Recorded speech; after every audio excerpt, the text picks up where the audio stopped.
So I'm going to show you guys how to make the shadow box project. We are going to start with a ruler making our horizon line. Now I am doing this upside down, so you guys are gonna have to forgive me a little bit. So, ta-da.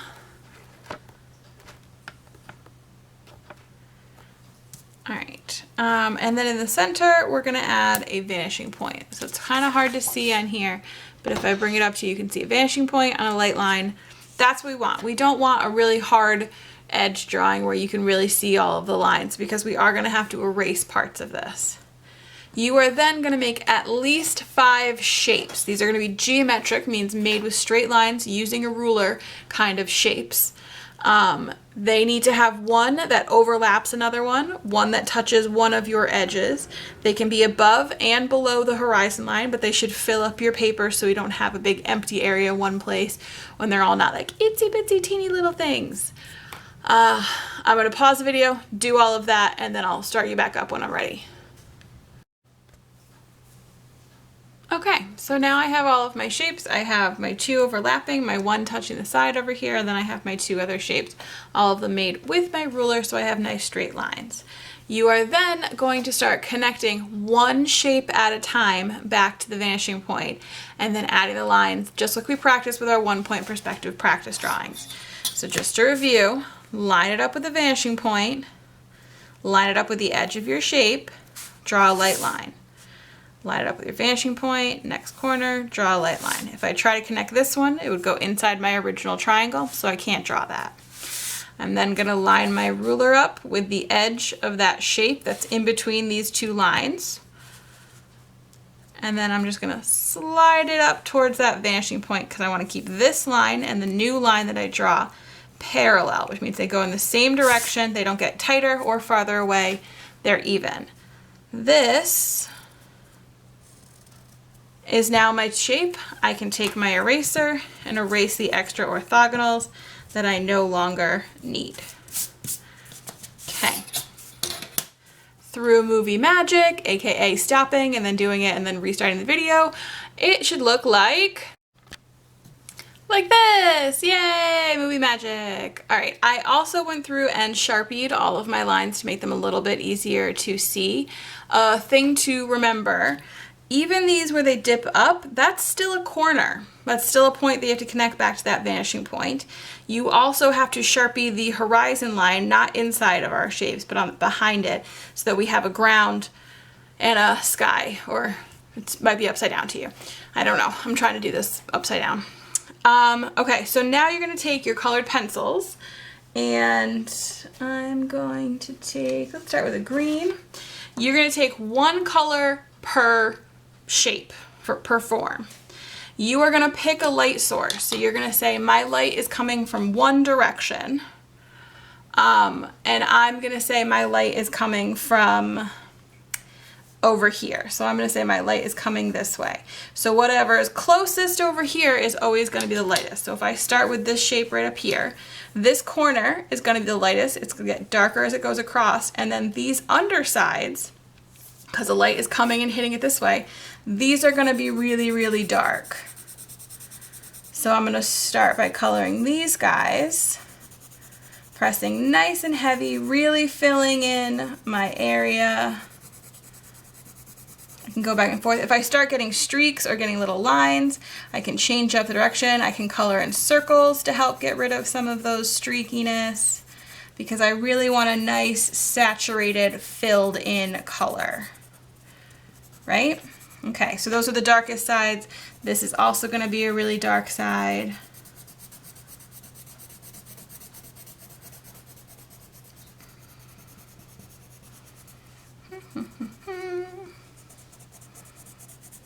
Don't worry, I won't make you guys watch me color all of them. Okay, this side, however, is going to be dark, but not quite as dark, because this is blocking the light hitting here.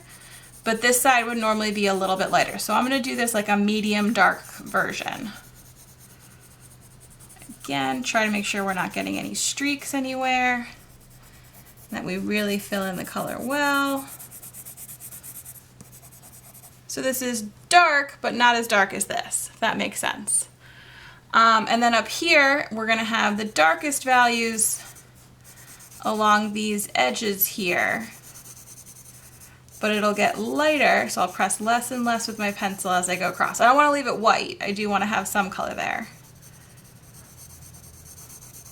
And as I go across, I'm gonna start pressing a little bit more.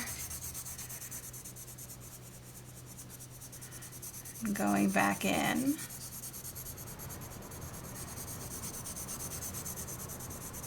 I want to be careful to stay inside of my shape. It helps having a nice thick Sharpie line.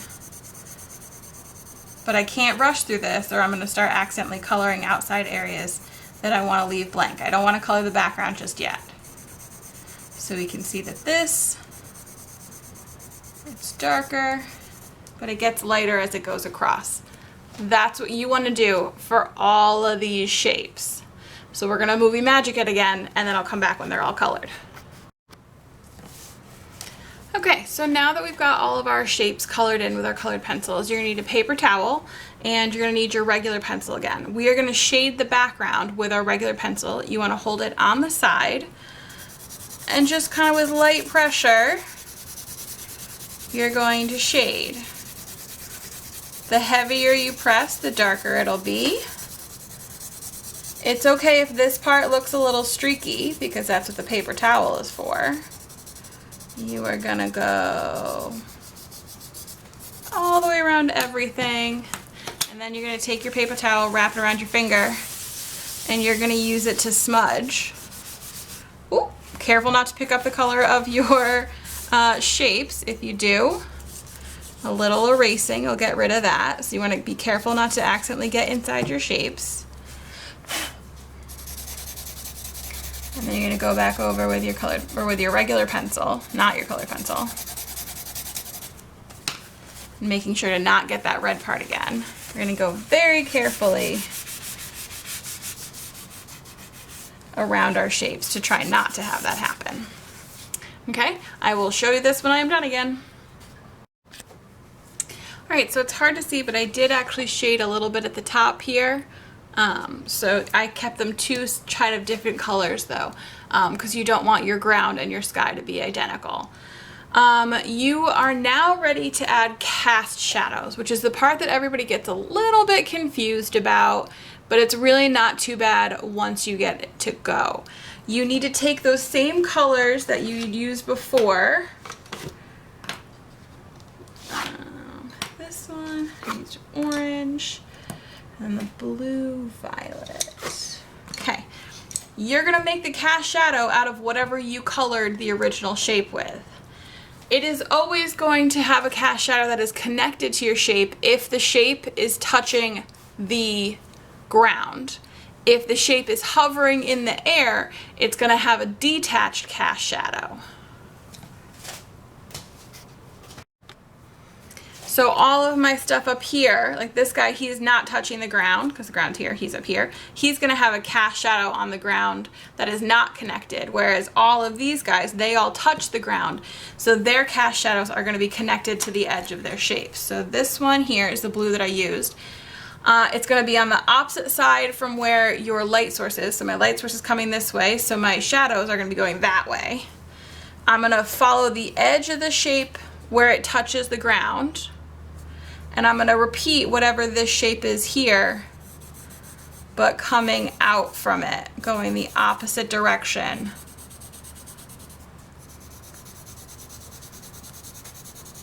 Like so.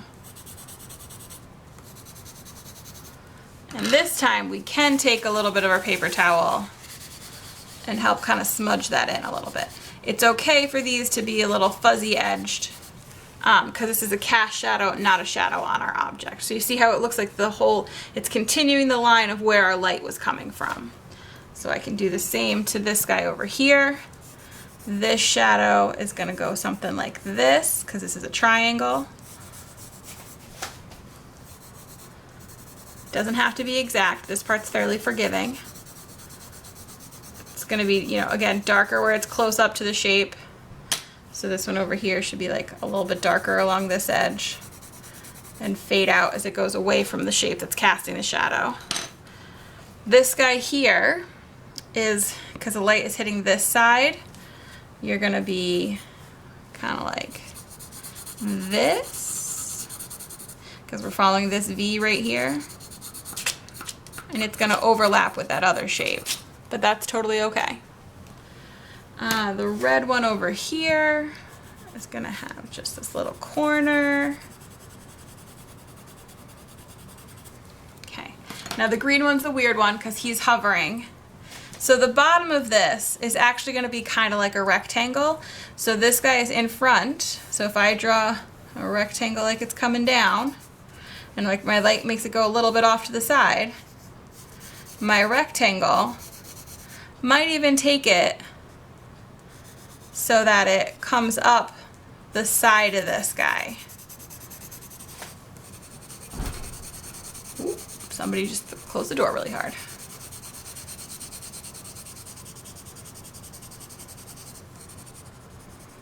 And then it could continue a little bit right there. So that's how you would have the cast shadow coming down underneath it. And that's how you would do the Shadow Boxes project. No more movie magic.